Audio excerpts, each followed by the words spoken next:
कैसे supreme court के वकीलों ने सुप्रीम कोर्ट के बाहर आकर वो कर दिया जो आज से पहले शायद बहुत कम देखा गया हो।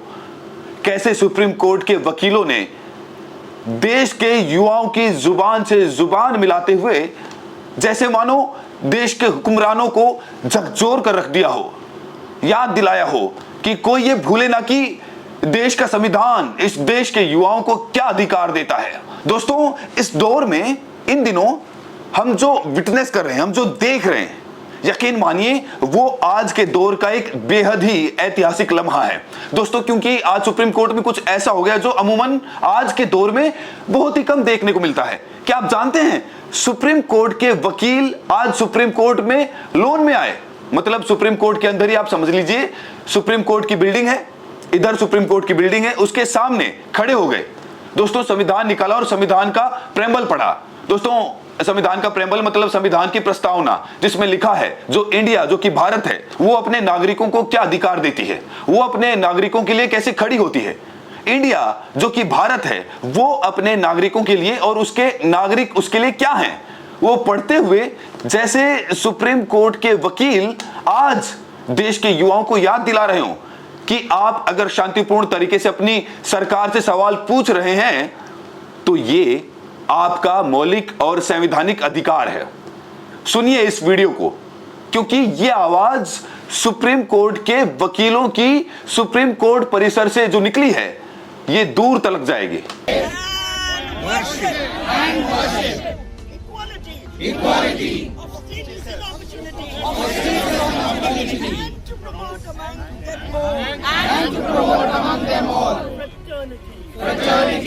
Assuring the dignity of the individual and the unity and integrity India that is Bharat। यही नहीं दोस्तों, इसके बाद वकीलों के साथ खड़े रिटायर्ड जस्टिस ने साफ तौर पर कहा कि हम देश के हर स्टूडेंट और उनके प्रदर्शन के साथ खड़े हुए हैं। We are standing with all the students who are protesting for their rights and we want justice for all of them. बस यही मैसेज है कि सब हम जब सारे इकट्ठे हुए हैं, we are showing solidarity with the students. जो इतनी अट्रॉसिटीज़ हुई हैं बच्चों के ऊपर, जो बच्चे सिर्फ अपनी आवाज़ उठाने की कोशिश कर रहे थे अन्याय के खिलाफ, एजुकेशन सिस्टम के खिलाफ जो बिल्कुल फेल कर चुका है हम सबको, तो उनके खिलाफ एक आवाज़ उठाने की कोशिश थी उन बच्चों की। उनके ऊपर डंडे मारे गए, लाठीचार्ज किया गया, इलेक्ट्रिक करंट लगाए गए, बेटन्स के ऊपर, डंडों के ऊपर इलेक्ट्रिक करंट्स थे। दोस्तों, ये मतलब रोंगटे खड़े करने वाली वीडियो है। एक ऐसे दौर में ये वीडियो आई है जहां देश के अलग अलग हिस्सों से छात्रों के प्रदर्शन हो रहे हैं। नासिक में प्रदर्शन हुआ है, नागपुर में प्रदर्शन हुआ, मुंबई में प्रदर्शन हुआ, कल पटना में हुआ था, जब पटना में छात्रों पर लाठियां भांजी गई, उन पर वाटर कैनन इस्तेमाल किया गया। उसके बाद एक बार फिर से बिहार के दूसरे इलाके में आज प्रदर्शन हो गया।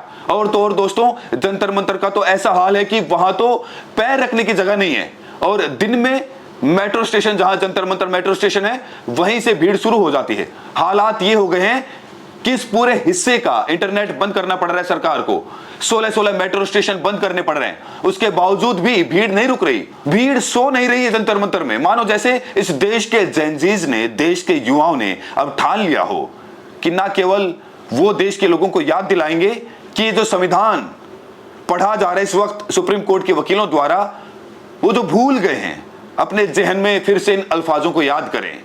दोस्तों, कल मैं जंतर मंतर पे था, मुझे इतने वकील मिले। इनफैक्ट सुप्रीम कोर्ट के एक वकील से मेरा आमना सामना हुआ, उनसे भी मैंने बात की। तो मैंने उनसे पूछा कि आप यहाँ पर क्यों आए वकील के तौर पर, तो उन्होंने मुझे बताया कि उनका आना क्यों जरूरी है। दोस्तों, इसके अलावा मुझे उत्तर प्रदेश से भी वकील आते हुए यहाँ पर दिखाई दिए, यूपी के कई इलाकों से वकील आए हुए थे। बहुत ही ऐसे लोग थे जिन्होंने खुलकर ना केवल ये बोला कि शांतिपूर्ण तरीके से धरना देना हमारा संवैधानिक अधिकार है, बल्कि इन्होंने ये भी कहा कि आखिर आप सुन क्यों नहीं रहे हैं। ये एक ऐसी घटना है जो आज के दौर में होनी मतलब नामुमकिन है। ऐसे बहुत से वकील हैं दोस्तों, जो अपने लेवल पर जो प्रदर्शनकारी हैं उनको कानूनी मदद दे रहे हैं, क्योंकि 20 के बाद बहुत सारे लोगों पर केसेस हुए। बहुत से वकील हैं जिनका नाम हम नहीं जानते, जो शायद अपना नाम छुपा रहे हैं। दोस्तों, बहुत सारे डॉक्टर्स हैं मतलब वहां पर बाकायदा हॉस्पिटल चल रहा है, चलता फिरता हॉस्पिटल चल रहा है जंतर मंतर में। ऐसे बहुत सारे प्रोफेशनल्स हैं जो वहां पे अपने अपने स्तर पर मदद कर रहे हैं। किसी की पेंटिंग बहुत अच्छी है तो वहां पर पोस्टर्स बनाने का काम कर रहा है, स्लोगन्स लिखने का काम कर रहे हैं। वो अपने अपने लेवल पर वो क्या कर सकते हैं उसका योगदान दे रहे हैं। क्या इसीलिए कि उनको फिर से एक नेता को पीएम बनाना है या किसी को पीएम की कुर्सी से हटाना? नहीं, वो इस बात से नाखुश हैं कि एक तो सरकार सुन नहीं रही, और दूसरा अगर हम सवाल भी पूछ रहे हैं तो हमसे कहा जा रहा है कि विदेशी फंडिंग का है, ये है, वो है। आप मतलब एड्रेस ही नहीं कर रहे। ये एक अभूतपूर्व घटना है, ये एक बहुत अभूतपूर्व घटना है, क्योंकि ये पूरा का पूरा बयान आया है कॉकरोच वाला, ये सीजीआई से ही आया। हालांकि बाद में उन्होंने क्लैरिटी दी। अभी 2 दिन पहले वहां पर मामला फिर से गया, दिल्ली में जो छात्रों के ऊपर बर्बरता की गई दिल्ली पुलिस द्वारा, सीजीआई के समक्ष फिर से मामला गया, तो उन्होंने कहा कि उनके पास टाइम नहीं है ये सब वीडियो सुनने के लिए। वो अलग बात है, लेकिन जहां से पूरा मामला निकला, जिसे एक टिप्पणी से, उसी बिल्डिंग से संविधान की किताब निकल रही है, संविधान की प्रस्तावना निकल रही है, और चीख चीख कर ये वकील उसे पढ़ रहे हैं। इसका एक मतलब तो है, वो लोग जो कहते थे कि सब चंगासी, वो लोग कहते थे जो गुस्सा नहीं है कोई, वो कहते थे कि कोई प्रॉब्लम नहीं है, ऐसा तो नहीं है, गुस्सा तो पूरा है। जंतर मंतर में दोस्तों मध्य प्रदेश से लोग मिले मुझे, राजस्थान से लोग मिले हैं, गुजरात से, अरे मुझे कोलकाता से एक लड़की मिली अकेले। वो लड़की पिछले 2-3 दिन से आ रही है जंतर मंतर पे, और उसके माँ बाप खुश हैं, प्राउड कर रहे हैं उस पर, जा बेटा देश के भले के लिए योगदान दीजिए। कौन लोग हैं ये? कौन लोग हैं ये जो बलिया से, जो यूपी बिहार के अलग अलग हिस्सों से वहां पर आ रहे हैं? इनफैक्ट बहुतायत लोग मुझे सामान्य परिवारों से मिले, मतलब सक्षम लोग तो बहुत ही कम मिले हैं, बिल्कुल सामान्य, जिनके पास शिक्षा के अलावा कुछ भी नहीं है। शिक्षा एकमात्र इकलौती ताकत है उनकी। वो खड़े होकर कहने कि इस्तीफा तो देना पड़ेगा। अगर ऐसे लोगों के साथ भी अगर सुप्रीम कोर्ट के वकील खड़े नहीं हुए तो फिर आपको भी तो पब्लिक से डील करना पड़ेगा। तो मुझे लगता है कि सुप्रीम कोर्ट के वकीलों के आगे भी एक चुनौती हो गई होगी, इसीलिए वो खड़े हुए हैं। और ये इसलिए भी जरूरी है दोस्तों, क्योंकि न्यायालय से हमारे देश के लोगों का बहुत भरोसा है। जब आदमी को लगता है कि विधायक नहीं सुन रहा, जब आदमी को लगता है कि थाने में नहीं सुन रहे, जब उसको लगता है कि भाई हमारा IAS PCS कोई अधिकारी नहीं सुन रहा, सरकारी दफ्तर में सुनवाई नहीं हो रही, तो उसे लगता है कि चलो कोर्ट चला जाए, वहां तो मेरी सुनवाई होगी, वहां तो सबकी सुनी जाती है। तो वहां से अगर ऐसी आवाज आए छात्रों के संगठन में, तो ये बहुत ही समझ सकते हैं कि आज के दौर की, इसीलिए मैंने शुरुआत में बोला कि जो हम सब विटनेस कर रहे हैं, ऐसा नहीं है कि थमेगा नहीं, ऐसा नहीं है कि माहौल बदलेगा नहीं, लेकिन कुछ है जो हमेशा जहन में रहेगा। ये लोग जो सड़क पर उतर रहे हैं वो अब भी सरकार को चिता रहे हैं।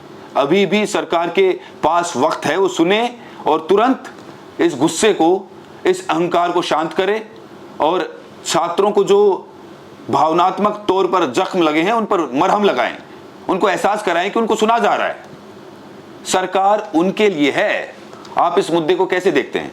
जिस तरह से सुप्रीम कोर्ट के परिसर में सुप्रीम कोर्ट के वकीलों ने संविधान याद दिला दिया देश के नागरिकों को, तो ऐसा करके एक तरह से उन्होंने अपना खुला सपोर्ट किया युवाओं को। कमेंट्स में जरूर लिखें और साथ में ये भी बताएं कि आप ये वीडियो देश के किस कोने से देख रहे हैं। बहुत बहुत शुक्रिया।